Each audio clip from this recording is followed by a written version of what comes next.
And the F2 feature race begins in Budapest. Good reaction time for our pole sitter. But remember yesterday, second phase of the start is so important, but it's Doohan holding the lead. And that is looking like a very good getaway for Frederik Vesti, who's close with Victor Martins. They go wheel to wheel as they go through. And all that fighting for second place means that Doohan has a healthy advantage by the time that he gets to turn 2. Hip and shoulder contact between Vesti and Martins down in the middle of turn 1. We've got the Red Bull Juniors, all 6 of them it seems, duking it out through the mid corner of 2. But it is Doohan who's managed to hold the lead. Martins demoted by Vesti to 3rd. Massive move for Frederik Vesti. Ayuma Wassa on the inside of turn 4, sending Oliver Bearman wide. That could give an advantage to Hauger, does give an advantage to Hauger, who goes all the way around the outside of turn 5. Super move for our race winner yesterday, but it's Doohan trying to be our race winner today, who finds his way by. They are glued together in the middle of the pack. That would be bold for Fittipaldi, trying it on the soft tyre up against the medium shod Bearman. Look at the difference in grip. Is the room though? I think there might be. That's a super way to take the place. Great move for Fittipaldi. Needs to make that move early on because they have to get the gain out of this soft tyre. If he gets stuck behind a medium runner, it's a problem, and Bearman under pressure again. And that is that's going to be tied into 12. Will they give each other the room and respect? Different tyre strategies, different tyre fire-ups, and that is a fight on the way by, trying to find the way by, trying to take the place. The Van Amersfoort racing car can't find the path through, and Juan Manuel Correa will continue to stare at the back of that Prema. This is how it looks from the rear of Jack Doohan, and that is almost perfect traction as he cuts across to make sure he covers off the inside line absolutely from the pursuing pair. He hadn't known that feeling in a long time. You've got to go back to Monza last year, the last time that he started from the front of the field.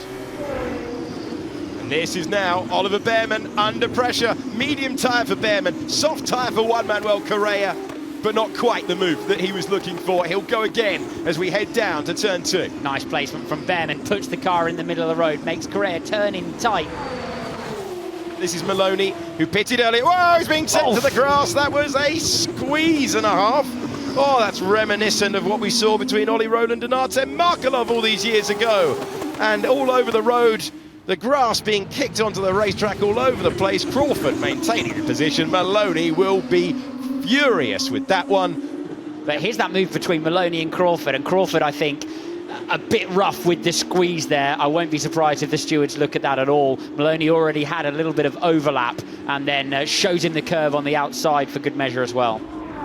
This is going to be an interesting battle between Nissany, between Crawford, Maloney and Boschong, and they're scrapping like this for the final places in the order, and that will give an opportunity for Maloney to go the long way round, and these two have been threatening to hit each other all the way through. They're still threatening to do it, and off the road goes Crawford. No love lost here. There's a squeeze and a half in return. Finally the place for Maloney. Okay, you need to push. We probably need to box this lap. Vesti probably need to box this lap. Getting a feel for Doohan, getting a feel for what their position will be when they come out. And what they'll be looking at are the medium runners, for example, Pourchaire, who's already pitted, and the gap back to them to make sure they don't fall behind Pourchaire, who of course is on new medium tyres, making the move on Cordeal. And it should be a routine move with the difference in the grip. There is no routine move in Formula 2, and Cordeal choosing to fight this one in a different race to Pourchaire, but wants to fight for every metre on the racetrack all the way around the outside. Crucial move made cleanly by Théo Pourchaire. Reasonable tyre change for Martins. Let's see where he shakes back out. Pourchaire, though, versus his championship rival is the battle we need to see. 1 point between them and literal car lengths between them on track. Oh, very, very tight. Martins ahead, though. Martins ahead on cold tyres for the moment. 1 ART, that's the difference between tyres in the window and tyres that have just left the pits. You can see Martins is trying to fight back, but he can't do anything. And Victor Martins drops behind then Vesti, which is the order before. Doohan has been called to the... Oh, that's close between the teammates as Doohan is called to the pits. Pourchaire trying to fight back, but it's his teammate on the left-hand side. How brave are you feeling as you head into 4? Is there room for both of them? The answer was always going to be no.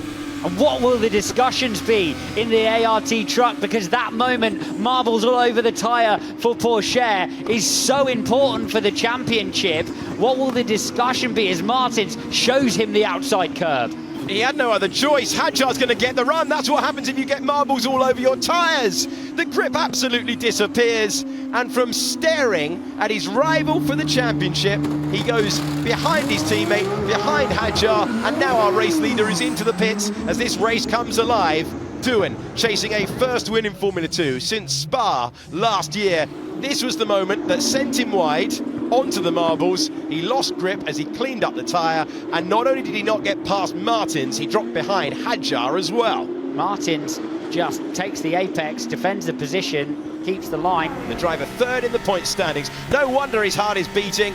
There's a huge moment in his championship campaign directly ahead. There's the defensive move from Théo Pourchaire. Go the long way round is the instruction from the Frenchman to the Japanese driver. But he's now trying to turn it into a traction race, and that's soft rubber on the car of the Dams. He's moving ahead. Is he going to take the place? He is. And the alternative strategy is paying off nicely for Ayumu Iwasa, who will believe that he can fight his way to the podium. This is the battle for fourth, and that is a late send to the inside for Iwasa to claim track position, and that really was from miles back, not wanting to wait around anymore, and a fine way to take P4. What a dominant drive from the young Australian. Jack Doohan has waited to hear these words. Jack Doohan gets to the flag first. Jack Doohan wins in Budapest. His long wait is over with a drive of real style, and it's a super moment in the championship for Frederik Vesti, who extends his advantage and beats Victor Martins to the line. Here's the man who's become our 10th winner of the year on top of the car. And it's about the only time he's put a foot wrong, trying to balance up there. Well done, Jack Doohan. After 37 laps of the Hungaroring, a first win of the season for Jack Doohan, ahead of Frederik Vesti, and now the championship leader by 11 points to his nearest rival. Victor Martins back on the podium as well, as he improves to fourth in the point standing. And how he has waited to hear that anthem. The top five are separated by 53 points in the Formula 2 title battle, and we have trips to Spa next week, then on to Zandvoort, Monza and Abu Dhabi to come.